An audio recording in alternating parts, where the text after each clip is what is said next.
Hi friends, welcome to our channel for review Telugu. Friends, ఈరోజు వీడియోలో మనం హాలోనిక్స్ 12 వోల్ట్స్ ఎల్ఈడి బల్బ్ తెలుసుకుందాం. ఎల్ఈడి స్మార్ట్ బల్బ్ అండి ఇది. దీనికి అప్లికేషన్ అనేది కూడా ప్లే స్టోర్లో ఉంటుంది. దాన్ని ఒకసారి ఇన్స్టాల్ చేసుకుని దీన్ని యూజ్ చేయాల్సి ఉంటుందన్నమాట. ఇది ఎలా యూజ్ చేయాలి ఏంటనేది ఫస్ట్ దీని యొక్క అన్బాక్సింగ్ అనేది చూసేయండి, తర్వాత దీని యొక్క రివ్యూ అనేది ఇస్తాను. ఇంకెందుకు ఆలస్యం, లెట్స్ గెట్ స్టార్ట్.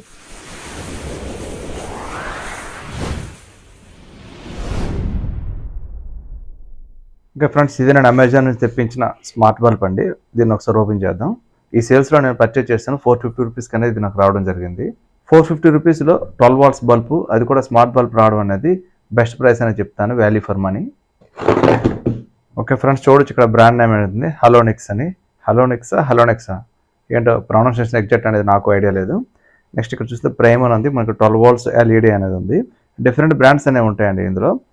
ఈ బ్రాండ్ నెక్స్ట్ ఇంకోటి ఏంటంటే మనకి విత్ ఇన్బుల్ట్ మనకి అమెజాన్ అలెక్సా కూడా సపోర్ట్ చేస్తుంది అనమాట. ఇది మిలియన్స్ ఆఫ్ కలర్స్ అని ఉంది. కలర్స్ డిఫరెంట్ కలర్స్ అనేది సపోర్ట్ చేస్తాయి, ఆర్జీబీ కలర్స్ అనేది. ఓకే ఫ్రెండ్స్, ఇక్కడ చూడొచ్చు మీరు దీని యొక్క అప్లికేషన్ అనేది డౌన్లోడ్ చేసుకుంటున్నారు. హలోనిక్స్ అనే స్మార్ట్ అప్లికేషన్ అనేది డౌన్లోడ్ చేసుకున్న తర్వాత ఇక్కడ కనుక చూసినట్లయితే మేడ్ ఫర్ ఇండియా అని రాస్తుంది. ఇక్కడ కనుక చూసినట్లయితే మనకి ఇది వైఫై సపోర్ట్తో పనిచేస్తుంది. మన మొబైల్ యాప్ ద్వారా కంట్రోల్ చేయొచ్చు అనమాట. అది ఎలా మీకు తర్వాత చూపిస్తాను. ఇక్కడ మిలియన్స్ ఆఫ్ కలర్స్ అని ఎక్కడ పడితే అక్కడ అడ్వర్టైజ్ చేస్తున్నారు. చూద్దాం ఎన్ని కలర్స్ అనేది సపోర్ట్ చేస్తుందో. ఎంఆర్పీ కనుక చూసినట్లయితే 2500 అనేది పెట్టారనమాట. ఇది మనకి 450 రూపీస్కే పర్చేజ్ చేసాం. ఓకే ఫ్రెండ్స్, ఇప్పుడు ఎలా ఉందనేది ఓపెన్ చేద్దాం. ఒక యూజర్ మాన్యువల్ అనేది ఇచ్చారు, సో చూడొచ్చు. పక్కన పెడదాం. నెక్స్ట్ బల్బ్ ఎలా ఉందనేది చూద్దాం. బల్బ్ అయితే ఈ విధంగా ఉంది. ఓకే ఫ్రెండ్స్, ఇప్పుడు మొబైల్ అప్లికేషన్ డౌన్లోడ్ చేసి ఎలా పనిచేస్తుందో చెక్ చేద్దాం. ఓకే ఫ్రెండ్స్, మన మొబైల్లో పేరింగ్ అయితే కంప్లీట్ చేసాం. ఫ్రెండ్స్, ఇప్పుడు ఈ బల్బ్ అనేది నా బ్యాక్ సైడ్ ఉందన్నమాట. ఇప్పుడు చూడొచ్చు నా బ్యాక్ సైడ్ లైటింగ్ అనేది ఏ విధంగా ఉంది. నేను ఇప్పుడు బ్లూకి చేంజ్ చేస్తాను. బ్యాక్ లైట్ అనేది చేంజ్ అయ్యి చూసారు కదా, ఈ విధంగా అనమాట. మనం ఏ కలర్ కావాలంటే ఆ కలర్ అనేది చేంజ్ చేసుకుంటూ ఉండొచ్చు. నేను ఇంకా చేంజ్ చేస్తాను చూడండి. చూడొచ్చు కదా, బ్యాక్గ్రౌండ్ అనేది కలర్ అనేది చేంజ్ అవుతుంది. జస్ట్ 450 రూపీస్లో ఇంత మంచి లుక్ అనేది ఇస్తుంది అనమాట మన యొక్క వీడియోకి. చాలా కాస్ట్లీ లైట్స్ అయితే యూజ్ చేయాల్సిన పని లేదు. చాలామంది డిఫరెంట్ సెటప్స్ యూజ్ చేస్తూ ఉంటారు. నాకైతే ఇది సాటిస్ఫై అనిపించింది. ఇంత సింపుల్గా 450 రూపాయల్లో మన యొక్క బ్యాక్గ్రౌండ్ అనేది మంచి లుక్ అనేది తీసుకురావచ్చు అనమాట. ఇది ఈ ఒక్క బ్రాండే కాదు, చాలా బ్రాండ్స్ అనేవి ఉన్నాయి. మీరు నచ్చిన బ్రాండ్ అనేది తీసుకోండి. చూడండి, నేను ఇప్పుడు మీకు చూస్తున్న బ్యాక్గ్రౌండ్స్ అంతా కూడా నేను జస్ట్ మొబైల్తోనే చేంజ్ చేస్తాను అనమాట. ఈ అప్లికేషన్ అనేది డౌన్లోడ్ చేసుకుని ఉంటుంది. ఓకే, ఇంకా దీని గురించి ఫైనల్గా చెప్పాలంటే ఇది పేరింగ్ అనేది కొంచెం డిఫికల్ట్గా ఉంటుంది. ఇది పేర్ చేసే టైంలో మనకి బల్బ్ అనేది బ్లింక్ అవుతూ ఉంటుంది. ఆ టైంలో మాత్రమే పేర్ చేయాలి. ఒకవేళ బ్లింక్ అవ్వనట్లయితే లైటింగ్ ఆన్లో ఉండిపోతే మీరు ఒక 3 టైమ్స్ ఆన్ ఆఫ్ చేసినట్లయితే ఆటోమేటిక్గా థర్డ్ టైము ఆన్ అయిన తర్వాత బ్లింక్ అవ్వడానికి స్టార్ట్ అవుతుంది. అటువంటి టైంలో పేర్ చేసుకోవాలి. ఇది కూడా ఏంటంటే 2.4 GHz బ్యాండ్కి సపోర్ట్ చేస్తుంది. 2.4 GHz బ్యాండ్ ఉన్న రోటర్కి మాత్రమే కనెక్ట్ చేయండి.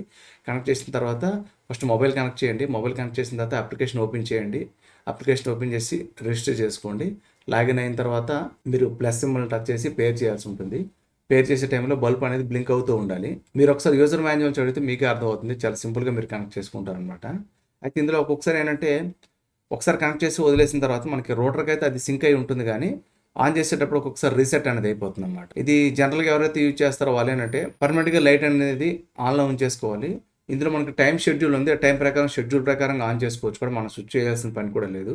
అది ఆన్లోనే ఉంచేసి స్విచ్ అనేది మనం ఇక్కడ పవర్ ఆఫ్ చేసుకొని మొబైల్లో వాళ్ళ టైం అనేది సెట్ చేస్తే ఆ టైంకి ఆటోమేటిక్గా అది ఆన్ అవుతుంది అనమాట. ఈ ఫీచర్ కూడా ఉంది ఇందులో. నాకు ఇది బాగా నచ్చింది. కాకపోతే నేను పెద్దగా ఇది యూజ్ చేయట్లేదు. నేను జనరల్గా ఏంటంటే షూట్ చేసే టైంలోనే ఆన్ చేస్తాను. షూట్ చేసిన తర్వాత ఆఫ్ చేస్తూ ఉంటాను అనమాట. ఇలా ఆఫ్ చేసి ఆన్ చేసేటప్పుడు ఏంటంటే అన్పేర్ అయిపోతుంది. ప్రతిసారి పేర్ చేయాల్సి వస్తుంది అనమాట.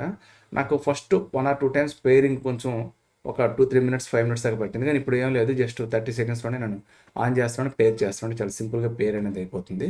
ఖచ్చితంగా మీకు రోటర్ అనేది అందుబాటులో ఉండాలి. 2.4 GHz అంటే లాంగ్ రేంజ్ ఉంటుంది కాబట్టి జనరల్గా ఏ సీసీ కెమెరా కానీ లేకపోతే ఇటువంటి వాటికి ఎక్కువగా 2.4 GHz బ్యాండ్ అనేది సపోర్ట్ చేసి ఇస్తారనమాట. ఎందుకంటే వాటి యొక్క రేంజ్ అనేది ఎక్కువ ఉంటుంది కాబట్టి. నాకు కూడా ఈ రోటర్ అనేది పక్క రూమ్లో ఉందన్నమాట. అక్కడ నుంచి ఇక్కడ క్యాచ్ చేస్తుంది అనమాట. అక్కడ నుంచే ఈ మొబైల్ రోటర్ కనెక్ట్ అయ్యి రోటర్ నుంచి మళ్ళీ బల్బ్ కనెక్ట్ అవుతుంది బ్యాక్గ్రౌండ్. ఓవరాల్గా 450 రూపాయల్లో ఇది కొనొచ్చా అంటే 100% వర్త్ అండి. కాకపోతే ఇది పేర్ చేయడం యూజ్ చేయడం అనేది తెలియాలన్నమాట. కొంచెం స్టార్టింగ్లో ఇబ్బందిగా ఉంటుంది. మీకు పేరింగ్లో ఎటువంటి ఇబ్బంది ఉన్నా ఒకసారి పేరింగ్ గురించి వీడియో చేయమంటే నెక్స్ట్ వీడియో అనేది చేస్తాను. ఈ వీడియోలో అయితే ఫ్రెండ్స్, ఈ వీడియో కానీ మీకు నచ్చినట్లయితే లైక్ చేయండి. ఇప్పటిదాకా మన ఛానల్ సబ్స్క్రైబ్ చేసుకున్నట్లయితే సబ్స్క్రైబ్ చేసుకోండి. Thank you friends, thank you for watching this video. జై